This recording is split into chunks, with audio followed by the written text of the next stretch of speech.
Welcome to the gentlemanly art of. Today we're going to learn how to tie a straight tie. We're going to learn the three most common types of ties. As you can see, right now I'm wearing what is called a forehand or an overhand knot. That's the knot that we would wear if we wear the winged collar. Okay, and I'm going to show you the other two knots that we would wear with any other normal dress shirt. So hang on and stay with us. Let's get to the ties. The first tie we're going to learn to tie today is called the forehand or the overhand knot. This tie itself is called a forehand. This tie is worn if you're when you wear a straight tie with a morning coat, if you're wearing a winged collar like I am right now. And this is why I'm wearing this collar while I show you how to tie this tie. You can wear this knot with any shirt if you want. I do not recommend it for European spread collars. A straight American collar is perfectly fine. Okay, so as I said, if you're wearing the morning coat and the winged collar, you can wear this tie. This knot is very simple to tie. In fact, any of you that were Boy Scouts, this tie used to be in the Boy Scout handbook. So basically, I'm going to get closer to the camera so that you can see the tie on my neck. Okay? So what you want to do is bring the tie over your neck. You want to make the part in your right hand longer than the part in your left hand. Why? Because that's the part that's going to make the knot. You also may need to tie the tie more than once. Why? Because you're going to have to get the length right. Every tie is a different length, and if you're not wearing a vest or a sweater, you're going to need to adjust that so it looks right. The tie should always, the point of the tie should always just brush the top of your belt if you're not wearing a vest in American or a waistcoat in British, okay, or some sort of a sweater over it to cover the length of the tie. Okay, so this tie is very simple. You take the part that's in your right hand and you put it over the part that's in your left hand, meeting in the center. All right, you switch hands. Now the part that's in your right hand, you're going to swing around the back into your right hand again and over the top. Then underneath, let's just go underneath, just like that. Underneath, flip it through. Very simple. And now you've created a hole, a space here, a wedge. All right, you want to take the part in your right hand, you want to put it through that wedge. Pull it down, straighten it, pull it taut,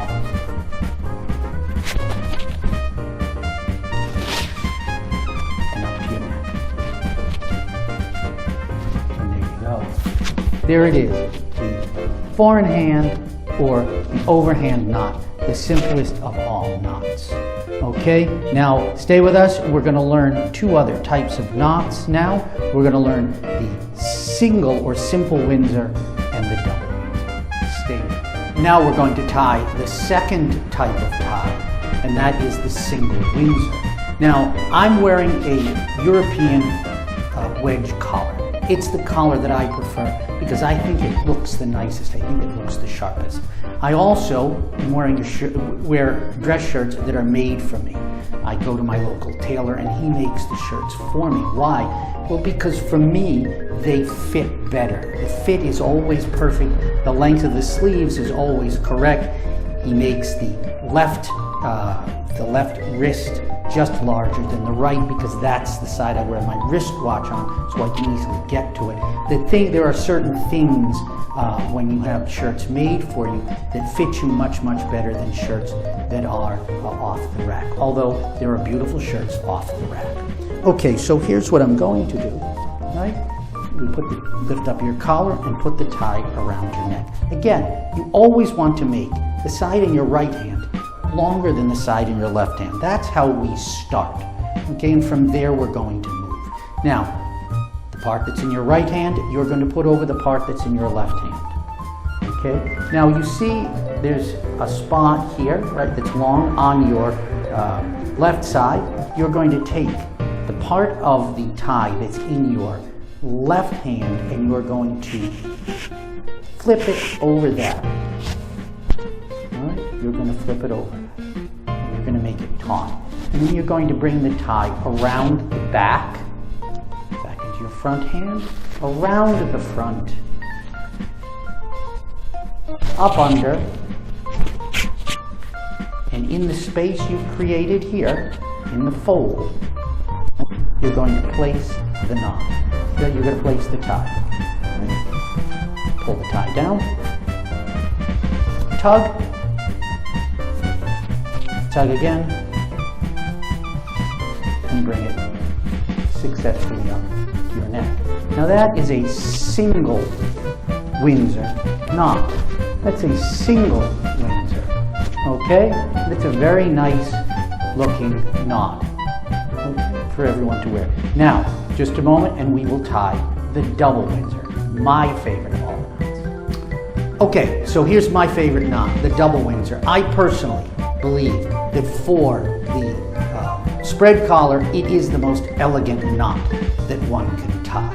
It is my preferred, and I always wear it unless I'm wearing the winged collar, in which case I wear the farthand. Okay, now, again, we put our tie over our neck. We want to make the right side quite a bit longer than the left side. Why? Because we're going to need more tie.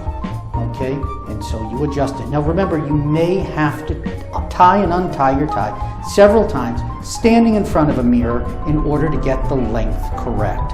Remember, the bottom of the tie, that is the point, should simply brush the top of your belt. That is a correct length for a tie. Okay, so we're going to take the right part and we're going to put it over the left part. Correct? Now we're meeting in the middle. Remember, now we're meeting in the middle here. Right, now then you want to take the part that is in your left hand and put it over the side, like we did in the single Windsor. All right, now we then are going to move it behind the tie, okay, and then flip it over this right side. Now what we've essentially done is we've made a wedge. All right, now we put the tie over the front, flip it up the back, right? Flip it up the back, point in this space that we've made, down, tug, just straighten, up to your neck, collar down, and perfect. I will get close to the camera so that you can see the perfect double Windsor knot. Looks exceptional with the wide collar. It emphasizes it emphasizes the tie, it emphasizes the collar, the right jacket over, perfect.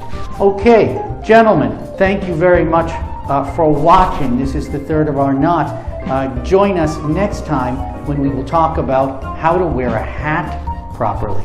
Now, for those of you who are interested in health, wealth, and happiness, please check out Living Your Best Life 101 and my dear friend Stuart, who gives you tips on health, wealth, and happiness. Thank you very much for watching, and we'll see you next time on The Gentlemanly Art of.